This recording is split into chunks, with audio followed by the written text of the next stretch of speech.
আইসিসির কাছে নতুন শর্ত রাখলো পাকিস্তান ক্রিকেট বোর্ড, আর তাই এবার নতুন মোড় নিল চ্যাম্পিয়ন্স ট্রফির নাটক। তবে এবার কি হবে ভারতের?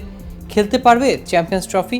আইসিসির কাছে কোন প্রস্তাব রেখেছে পাকিস্তান ক্রিকেট বোর্ড? এসব নিয়ে বিস্তারিত থাকছে আজকের প্রতিবেদনের বাকি অংশে। কেটিভি ক্রিকেট চ্যানেল থেকে আপনাদের সাথে আছি আমি মাহমুদুর রহমান সিয়াম।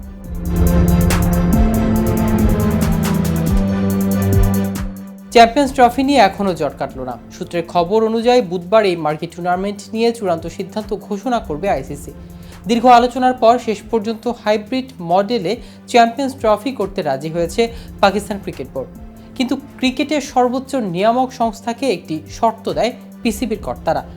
তাদের দাবি, ভবিষ্যতে ভারতে আয়োজিত যাবতীয় আইসিসি টুর্নামেন্টও হাইব্রিড মডেলে করতে হবে, যা শুনে কোনোভাবে রাজি হয়নি ভারতীয় ক্রিকেট বোর্ড। স্পষ্ট জানিয়ে দেওয়া হয়, ভারতে কোনো নিরাপত্তাজনিত সমস্যা নেই, যার ফলে টুর্নামেন্টে অন্যত্র সরিয়ে নিয়ে যাওয়ার প্রশ্নই আসে না। কিন্তু এই সিদ্ধান্তে অনড় পাকিস্তান বোর্ড। ভবিষ্যতে ভারতে আয়োজিত সমস্ত আইসিসি টুর্নামেন্টে হাইব্রিড মডেলে চায় তারা। এই মর্মে আইসিসি থেকে লিখিত নিশ্চয়তা চাওয়া হয়েছে। এই শর্ত অনুযায়ী চ্যাম্পিয়ন্স ট্রফি হাইব্রিড মডেলে করতে রাজি পাকিস্তান। সোমবার বোর্ডের এক সূত্র জানান, পাকিস্তান ক্রিকেট বোর্ড আইসিসি থেকে লিখিত নিশ্চয়তা চায়।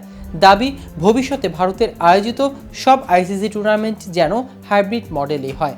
সম্ভবত বুধবার চ্যাম্পিয়ন্স ট্রফি নিয়ে চূড়ান্ত সিদ্ধান্ত দেওয়া হবে। চ্যাম্পিয়ন্স ট্রফি নিয়ে আইসিসি সিদ্ধান্তের দিকে নজর রাখছে এমিরেটস বোর্ড। সূত্রের খবর অনুযায়ী দুবাইয়ে ভারতের ম্যাচ হওয়ার প্রায় নিশ্চিত। মধ্যস্থতা আসার আগে রবিবার পাকিস্তানের প্রধানমন্ত্রী শেহবাজ শরীফের সঙ্গে দেখা করেছে পিসিবির প্রধান।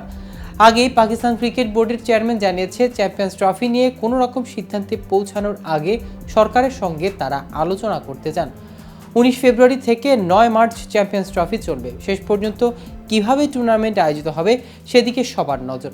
তবে পরিস্থিতি অনুযায়ী ভারতের ম্যাচগুলো দুবাই হবে, বাকি খেলাগুলো পাকিস্তানে হবে। টিম ইন্ডিয়া সেমিফাইনাল ও ফাইনালে উঠলে সেগুলো দুবাই হবে। প্রসঙ্গত, গত বছর হাইব্রিড মডেলে 50 ওভারের এশিয়া কাপ আয়োজন করে পাকিস্তান। গ্রুপের ম্যাচ, সেমিফাইনাল ও ফাইনাল কলম্বোয় খেলেন রোহিত, বিরাটরা। এদিকে গেবেখার টেস্ট শ্রীলঙ্কাকে 109 রানে হারিয়ে বিশ্ব টেস্টের চ্যাম্পিয়নশিপ পয়েন্টের টেবিলের শীর্ষে উঠে গেছে দক্ষিণ আফ্রিকা। 10 ম্যাচে 6 জয় পাওয়া প্রোটিয়াদের পয়েন্টের শতাংশ এখন 63.33। তবে দক্ষিণ আফ্রিকা যখন উঠছে, তখন ঠিক উল্টো মেরুতে ভারত। বর্ডার গাভাস্কার ট্রফিতে অস্ট্রেলিয়ার কাছে হেরে যাওয়া ভারত নেমে গেছে টেবিলের তৃতীয় স্থানে। 16 ম্যাচ 9 জয়, তাদের পয়েন্টের শতাংশ 57.29। টেস্ট চ্যাম্পিয়নশিপের ফাইনালে যেতে হলে অস্ট্রেলিয়ার বিপক্ষে সিরিজের বাকি 3 ম্যাচই জিততে হবে তাদের। তো ভিউয়ার্স, ভিডিওটি সম্পর্কে আপনাদের কোনো মতামত থাকলে আমাদের কমেন্ট করে জানাতে পারেন। সাথে সাথে নিয়মিত ক্রিকেট আপডেট পেতে কেটিভি ক্রিকেটের সাথেই থাকুন। ধন্যবাদ সবাইকে।